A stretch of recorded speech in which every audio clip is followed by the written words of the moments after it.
আজ ভিডিওর শুরুতেই সকলকে জানাই গুড মর্নিং। কেমন আছেন সবাই? আশা করি সকলে খুব ভালো আছেন, সুস্থ আছেন।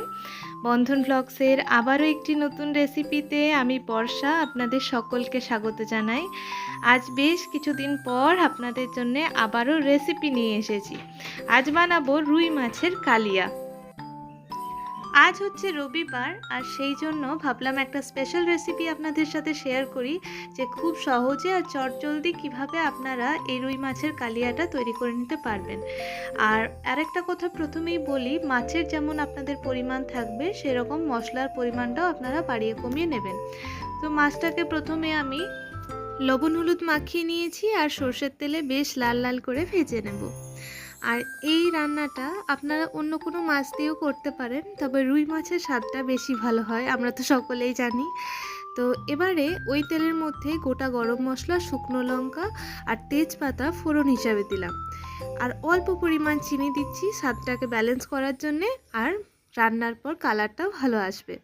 তো ফোড়নটা থেকে যখন ভালো গন্ধ ছেড়ে আসবে তখন আমি আগের থেকে একটা বাটা মশলার পেস্ট রেডি করেছি, আর বেশ কিছু আলু আলাদাভাবে সেদ্ধ করেছি। আলুটা আপনারা স্কিপ করতে পারেন, কিন্তু আমি যেহেতু আজকে একটাই তরকারি রান্না সময় পেয়েছি সেই জন্য একটু আলু অ্যাড করে দিয়েছি।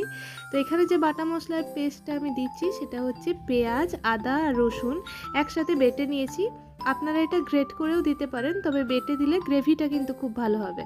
তো এই যে এবার তেলের ওপর দিয়ে ভালোভাবে নেড়েচেড়ে একটু ধৈর্য ধরে কষাতে হবে, যতক্ষণ না পর্যন্ত ওই পেঁয়াজ আদা রসুনের যে একটা কাঁচা গন্ধ আছে সেটা চলে যায়। তো ওপরে দেখবেন তেলটা ছেড়ে এসেছে, তখনই বুঝতে পারবেন যেটা কষানো হয়ে গেছে। এবার এর মধ্যে বেশ কিছু টমেটো কুচি আমি এর মধ্যে অ্যাড করলাম, আর দিচ্ছি দুটো গোটা কাঁচা লঙ্কা। ঝালটা আপনারা নিজেদের স্বাদ অনুযায়ী দেবেন। তো এই যে ভালোভাবে একটু নেড়েচেড়ে টমেটোটা নরম হয়ে আসা পর্যন্ত একটু অপেক্ষা করব।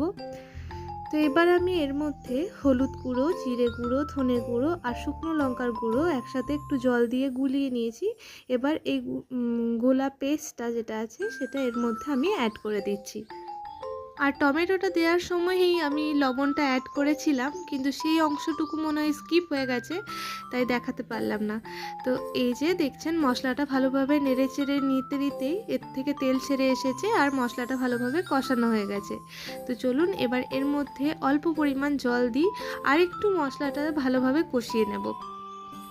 যত ভালো মশলাটা কষানো হবে তত ভালো কিন্তু রান্নাটার স্বাদ আসবে। তো এই যে ভালোভাবে নেড়েচেড়ে নিয়ে এবারে এর মধ্যে আমি একটু যে আলুগুলো সেদ্ধ করে রেখেছিলাম তার মধ্যে থেকে একটু আলু নিয়ে আমি একটু ভালোভাবে মেখে নিয়েছি। এবার সেই স্ম্যাশ করে রাখা আলুটা এর মধ্যে দিয়ে দিলাম। এই আলুটা দিলে না দেখবেন গ্রেভিটা খুব ভালো হবে, বেশ ঘন ঘন হবে আর খেতেও খুব টেস্ট হবে।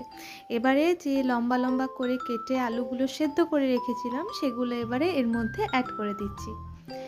এবার আলুগুলোকে ভালোভাবে মশলার সাথে মিশিয়ে নেব। আর আরেকটা কথা বলি, এখানে আলুটা আমি লবণ দিয়ে সেদ্ধ করেছি, তারপর জলটা ঝরিয়ে নিয়েছিলাম, তো সেই জন্য আর এক্সট্রা করে এর মধ্যে আমি লবণ দিলাম না। এবার আমি এর মধ্যে দিয়ে দিচ্ছি পরিমাণ মতন জল, কিন্তু জলটা আজকে আমি একটু বেশি দিয়েছি, তার কারণ তো আপনাদেরকে আগেই বলেছি যে আজকে আমার একটাই রান্না, তো সেই জন্য একটু জলটা বেশি দিচ্ছি, কিন্তু আপনারা জলটা কম করেই দেবেন, কারণ কালিয়া তো এটা একটু বেশ মাখো মাখো হলে খেতে খুব ভালো লাগে। আর এবারে ঝোলটা ফুটে এসেছে, আর আমি এর মধ্যে ভেজে রাখা মাছগুলো এবারে অ্যাড করে দিচ্ছি। তো এই মাছটা দিয়ে আর বেশিক্ষণ রান্না করতে লাগবে না, আর উপর থেকে যে গরম মশলাটা বেটে রেখেছিলাম সেটা এর মধ্যে ছড়িয়ে দিলাম। তো এই গরম মশলা বাটাটা দিলে না একবারে সেই যেমন ভোজবাড়ির স্টাইল হয় সেই রকম একদম খেতে লাগবে। তো এই যে ঝোলটা ফুটে এসেছে, তো চলুন এটাকে এবারে নামিয়ে নিই। আজকের রান্না কমপ্লিট। গরম গরম ভাতের সাথে রুই মাছের কালিয়া সার্ভ করুন। তো আজকের রেসিপি আপনাদের কেমন লাগলো অবশ্যই কিন্তু জানাতে ভুলবেন না। ভালো লাগলে লাইক করবেন, কমেন্ট করবেন, আর অবশ্যই চ্যানেলটি কিন্তু সাবস্ক্রাইব করবেন। আর চাইলে পুরনো ভিডিওগুলিও দেখতে পারেন, আশা করি সেগুলিও আপনাদের খুব ভালো লাগবে। ওখানেও অনেক আমি নিত্য নতুন রেসিপি শেয়ার করেছি, তো সেগুলিও চাইলে দেখতে পারেন। তো আপনাদের সঙ্গে দেখা হচ্ছে আবারও নেক্সট ভিডিওতে। ততক্ষণ সকলে ভালো থাকুন, সুস্থ থাকুন। ধন্যবাদ।